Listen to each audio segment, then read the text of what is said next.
This is the WJTS News. In tonight's news, Huntingburg listened on information from a national coalition. Demo day for the Jasper Cultural Center is Monday. Kurt Guxell gives us the sports rundown, and for tonight's Inform, we'll talk with Kathy Bursty and Katie Hauser about the Perry County 4-H Fair. All this and more coming up on 18 WJTS.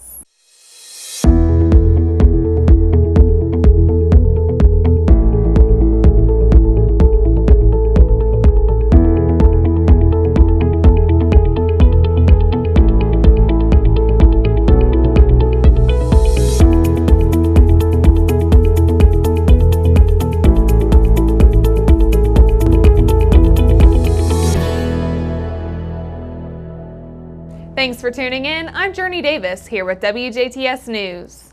One person was injured and another was ticketed for driving while suspended after a two-vehicle crash took place Wednesday afternoon in a rural area of southeast DuBois County. The DuBois County Sheriff's Department says just after 4:30 p.m., a pickup truck driven by 23-year-old Dakota Madden of Birdseye was traveling east on Schnellville Road just west of State Road 64. While another pickup driven by 57-year-old Margie Cooper, also of Birdseye, at the same time was heading west on Schnellville. Madden told deputies as both vehicles approached each other, he dozed off behind the wheel, causing his vehicle to cross the center line and drive into the path of Cooper's pickup, nearly striking it head-on. Deputies say that the impact pushed Cooper's vehicle off the road and into the ditch, where it came to rest facing west.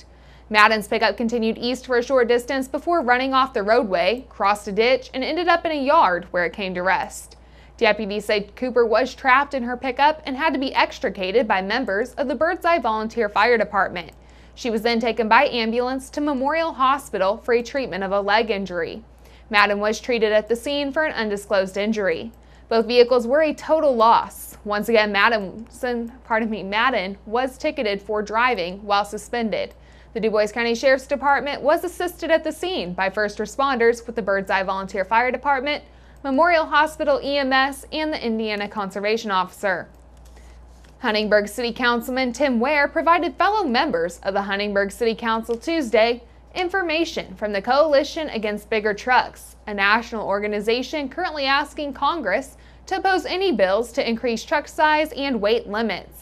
Ware says he was contacted by the leader of the coalition, who was concerned about the damage heavier trucks would cause to roads and bridges.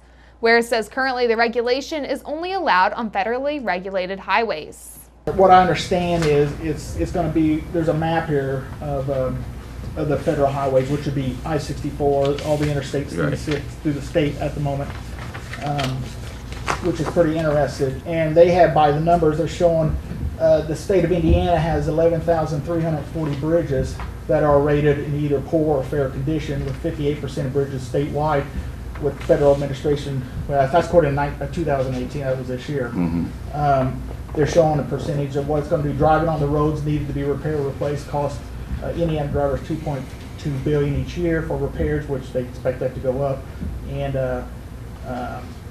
with the money they have now, they figured it's going to cost a lot more in the future. So that's another thing they're asking. It's going to be, we'll be paying for it. Ware says the coalition would like for the Common Council to also advocate for legislators to oppose any increases. Council members plan to review that information that they have currently received.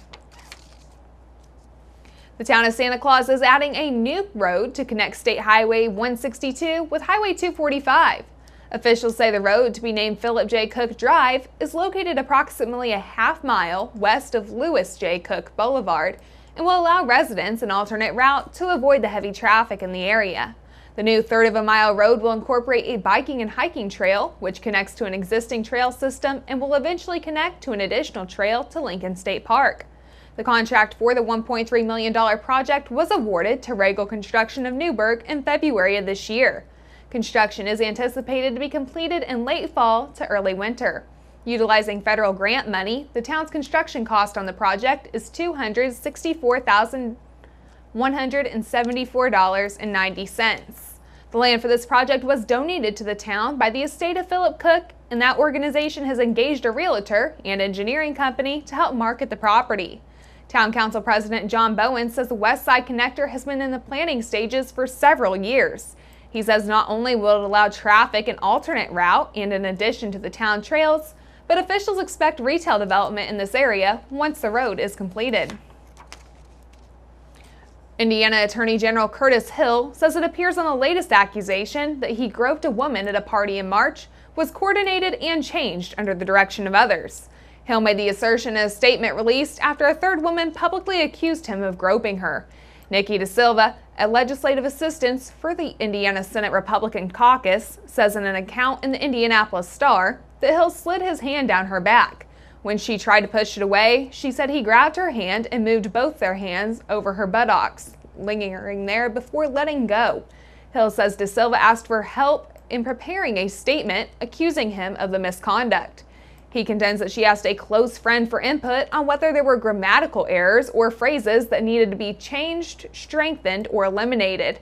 Hill says that the integrity of this investigation of his behavior has been compromised, adding that De Silva's emails with others should be preserved. The Indiana State Department of Health has confirmed the state's first death related to a multi-state outbreak of hepatitis A, which is a highly contagious disease of the liver. This outbreak has caused nearly 4,000 illnesses in 10 states and resulted in multiple fatalities nationwide. No additional details about the patient will be released due to privacy laws. Since November of 2017, the State Health Department has confirmed 214 outbreak-related cases of hepatitis A. For your comparison, Indiana typically sees about 20 cases in a 12-month period. Indiana State Health Commissioner Chris Box urges Hoosiers to practice good hand washing and to get vaccinated, especially if they fall into a high-risk area. The American Red Cross of Indiana says the Red Cross is facing an emergency blood shortage. Eligible donors of all blood types, especially type O, are urgently needed to give blood now. To find a blood drive in your area, download the Red Cross Blood Donor app, go to redcrossblood.org, or call 1-800-RED-CROSS.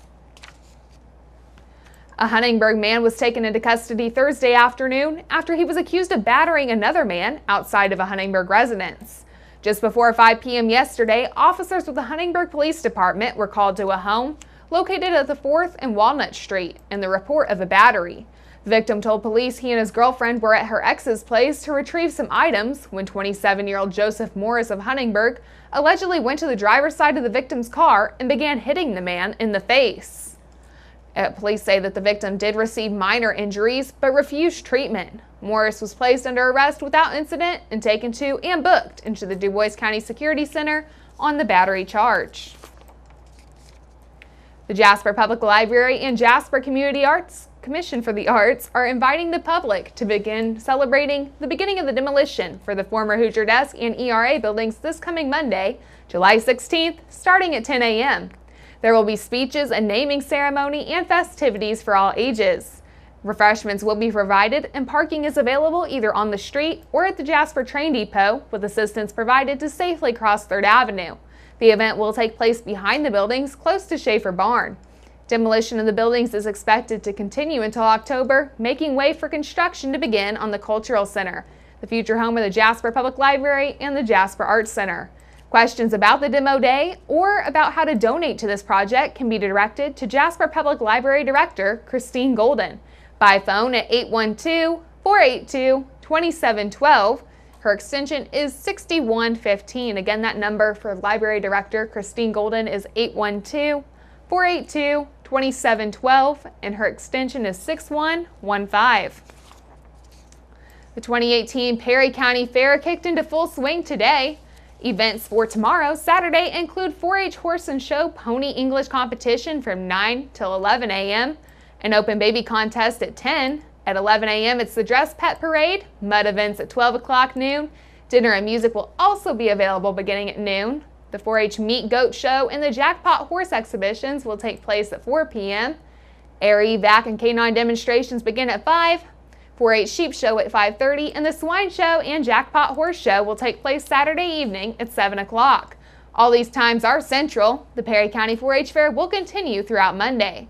All activities are open to the public other than activities labeled as 4-H, which are for the 4-H members. The exhibition building is open today until 9 p.m. and Saturday from 10 a.m. and 9 p.m. Stay tuned, weather, sports, and inform are all still to come on WJTS News.